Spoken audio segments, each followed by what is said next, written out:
මේ දවස්වල ලෝකයේ සිදුවන යුද ගැටුම් ගැන ප්‍රවෘත්ති බලන ඔබට නිතරම ඇහෙන නමක් තමයි අයන් ඩෝම් කියන්නේ. අහස පුරා විහිදී යන දුම් රේඛා සහ අහස මැදදීම සිදුවන පිපිරීම් දකිද්දි ඔබ හිතනවා ඇති මේක කොහොමද වෙන්නේ කියලා. සරලවම කිව්වොත් අයන් ඩෝම් කියන්නේ සතුරා එවන මිසයිල සහ රොකට් ප්‍රහාර අහස මැදදීම විනාශ කරන ආරක්ෂක පද්ධතියක්. නමුත් මේක නිකම්ම වෙඩි තැබීමක් නෙවෙයි.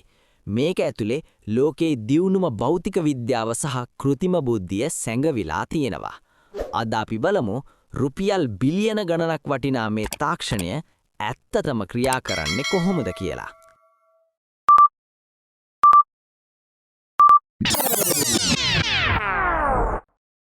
ඕනෑම මිසයිල නාශක පද්ධතියක පළමු පියවර තමයි හඳුනා ගැනීම.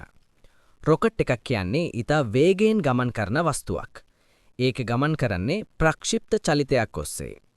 ප්‍රක්ෂිප්ත චලිතයක් කියන්නේ ඔග බෝලයක් උඩට සහ ඉදිරියට යනසේ විසිකලාම ඒක ගමන් කරන ආකාරයේ වක්‍රාකාර චලිතවලට. අයන් ඩෝම් එකේ තියෙන රේඩාර් පද්ධතිය එහෙමත් නැත්නම් ELM-2084 මගින් නිරන්තරයෙන් අහස පරීක්ෂා කරනවා. රොකට් එකක් නිකුත් කරපු සැනින් රේඩාර් තරංගය ඒකේ වැදිලා ආපහු වෙනවා. මෙහිදී ඩොප්ලර් ආචරණය වැනි විද්‍යාත්මක මූලධර්ම භාවිතා කරලා ඒ එන රොකට් එකේ වේගය සහ ඒක තියෙන්නේ කොතනද කියලා තත්පරයෙන් 10න් පංගුවකදී ගණනය කරනවා. මේ රේඩාර් එකට පුළුවන් කිලෝමීටර් 70ක් ඈත තියෙන කුඩා රොකට් එකක් පවා ඉතා නිවැරදිව හඳුනා ගන්න. දැන් රේඩාර් එක රොකට් එක දැක්කා. ඊළඟට වෙන්නේ මේ පද්ධතියේ තියෙන මොළය ක්‍රියාත්මක වෙන එකයි. මේක තමයි අයන් ඩෝම් එකේ තියෙන විශේෂම දේ. රේඩාර් එකෙන් ලැබෙන දත්ත පාලන මධ්‍යස්ථානයට යවනවා.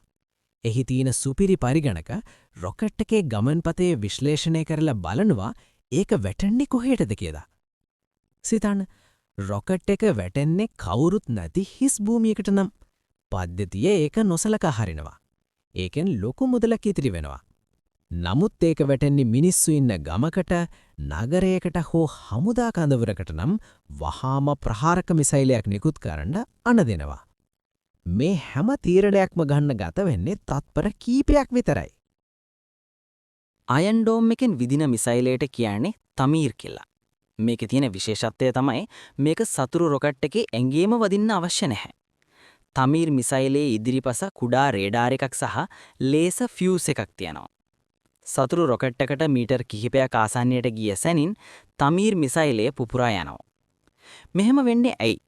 ඊතා වේගයෙන් එන වස්තුන් දෙකක් එකිනෙක ගැටෙන එක ප්‍රායෝගිකව ගොඩක් අමාරුයි.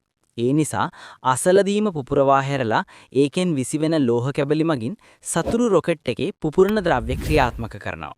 එවිට සතුරු රොකට් එක අහස මැදදීම විනාශ වෙලා යනවා.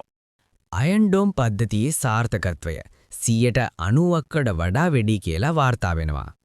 නමුත් මෙහි තිබෙන ලොකුම අභියෝගය තමයි මිල.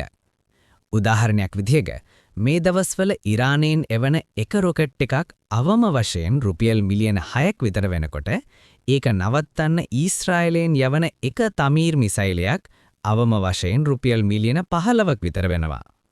මේ නිසා සතුරන් උත්සාහ කරන්නේ එකවර රොකට් 100 ගණනක් එල්ල කරලා පද්ධතිය අඩපණ කරන්න. මේ වියදම අඩු කරගන්න තමයි දැන් ලෝකය අයන් බීම් කියන ලේසර් තාක්ෂණය අත්හදා බලන්නේ.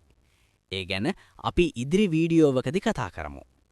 දැන් ඔබට පැහැදිලි ඇති අයන් ඩෝම් කියන්නේ නිකම්ම බෝම්බයක් නෙමෙයි. ඒක ගණිතය, භෞතික විද්‍යාව සහ ඉංජිනේරු ශිල්පයේ අපූර්ව එකතුවක් කියලා. මේ වීඩියෝව ගැන ඔබේ අදහස මොකක්ද? යුද්ධයට අදාළ තවත් මෙවැනි තාක්ෂණික තොරතුරු දැනගන්න කැමති නම් කමෙන්ට් එකක් දාන්න. අපේ EduWards channel එක subscribe කරන්නත් අමතක කරන්න එපා. ඊළඟ වීඩියෝවෙන් නැවත හමු වෙමු. ඔබට සුබ දවසක්.